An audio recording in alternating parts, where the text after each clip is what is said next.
Summer అయితే వచ్చేసింది కదా! బయట ఎండలు కూడా చాలా ఉన్నాయి. సో, ఈ టైంలో మనం సగ్గుబియ్యం వడియాలు పెట్టుకుంటే చాలా వస్తాయి. నేను చెప్పినట్టు చేస్తే చాలా క్రిస్పీగా కూడా వస్తాయి.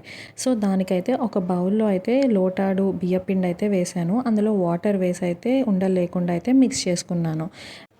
ఇది మిక్స్ అయ్యాకైతే స్టవ్ మీద ఒక పెద్ద బౌల్‌లో వాటర్ వేసుకొని, ముందుగా నానబెట్టిన సగ్గుబియ్యం వేసుకొని బాగా మిక్స్ చేసుకోవాలి. అది బాయిల్ అవుతున్నప్పుడు సాల్ట్, పచ్చిమిర్చి పేస్ట్ కూడా వేసుకొని బాగా బాయిల్ అవ్వాలి. ఇది బాయిల్ అవుతున్నప్పుడు ముందుగా మిక్స్ చేసుకున్న బియ్యపిండి అయితే వేసి ఉండలేకుండా ఇలా కలుపుకోవాలి. ఉప్మా ఎలాగైతే కలుపుకుంటామో అలాగా. అది కలుపుకుంటూ ఉండాలి బాయిల్ అయ్యాక. అంతేనండి. ఆ మిక్స్చర్ అయితే మనం టెర్రస్ మీదకెళ్ళి ఒక శారీ పైన సిల్క్ శారీ అయితే బెటర్. శారీ పైన ఇలాగ ఒడియాల్లాగా పెట్టుకుని ఒక 2 డేస్ ఎండబెడితే సరిపోతుంది. మంచి క్రిస్పీ ఒడియాలైతే రెడీ అయిపోతాయి. ఇవి ఆయిల్‌లో ఫ్రై చేసుకుంటే చాలా బాగుంటాయి. Thank you for watching.